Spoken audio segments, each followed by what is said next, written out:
Today, I'll examine the forces behind fair pay and income inequality in the modern workforce.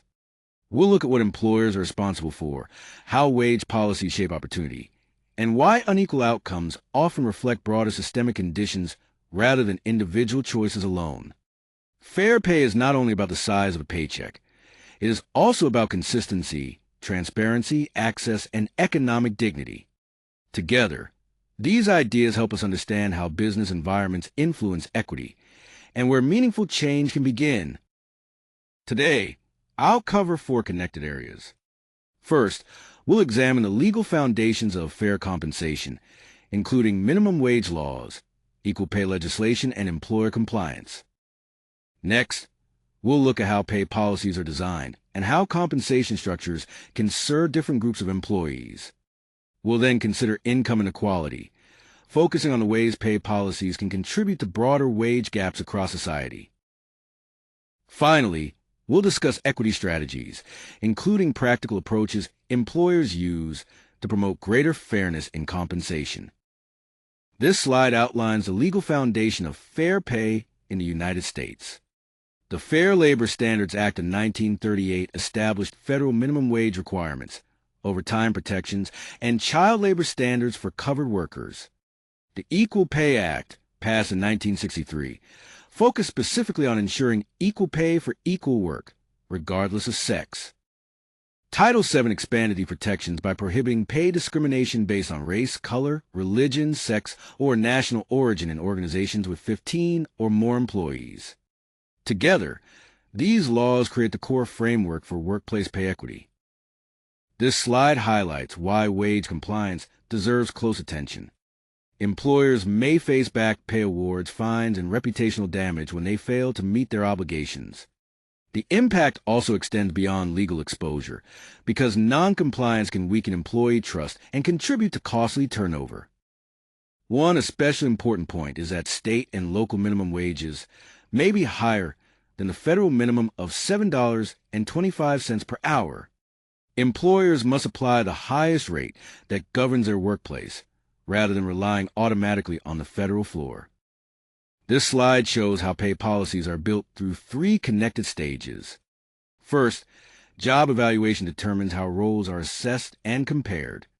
Next, the pay grade structure translates those evaluations into ranges or bands for compensation. Finally, individual pay decisions determine where each employee falls within the structure. Every compensation decision flows from this system. That means weaknesses can compound. Biased job evaluations, overly narrow pay bands, or subjective merit reviews may each contribute to systemic inequity across the workforce. Fair outcomes depend on examining every stage, not just the final paycheck. Pay policies can look neutral while still producing unequal outcomes.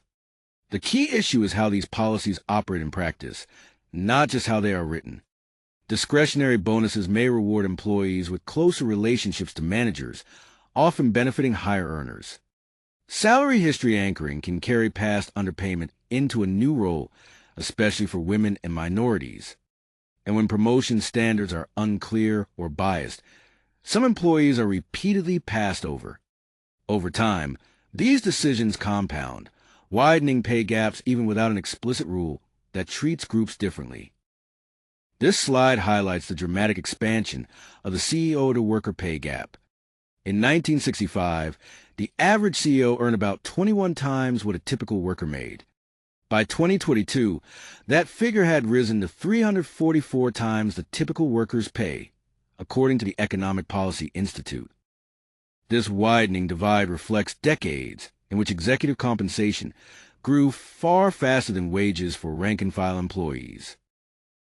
Most importantly, the gap is not inevitable.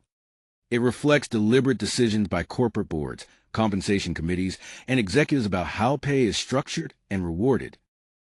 This slide highlights persistent wage gaps across several demographic groups. Women earn about 82 cents for every dollar earned by men, based on 2023 BLS data. Black workers earn roughly 76% of white workers' median weekly wages, while Hispanic workers experience some of the largest ongoing gaps in the U.S. labor market. These are median earnings figures, not direct comparisons within identical jobs. They also do not fully account for occupational segregation or differences in hours worked, so the disparities within comparable roles may be even more pronounced. This slide shifts our attention from individual choices to the systems that shape economic outcomes. Income inequality is not simply a matter of which careers people choose or how hard they work. It is reinforced by institutional decisions, which jobs are valued, how compensation is determined, and who has influence over those decisions. Understanding these root causes is essential for employers. It allows them to move beyond surface-level compliance and design policies that address inequity in a meaningful, lasting way. There are 4 practical strategies for advancing equitable pay. First, conduct regular audits by role, level, and demographic, so unjustified gaps can be identified and corrected early. Transparency matters too. Publishing salary ranges reduces information asymmetry and helps limit bias. Next, use structured, documented criteria for offers, raises, and promotions instead of relying on subjective judgment. Finally, improve negotiation equity by training managers consistently and setting firm pay bands, so outcomes don't depend as heavily on who negotiates most effectively. Together, these practices create a fairer, more consistent pay process. The key message is that legal compliance is only the floor.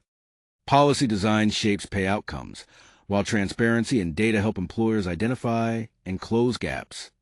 And equity benefits everyone by reducing turnover, improving engagement, attracting talent, and strengthening the broader economy.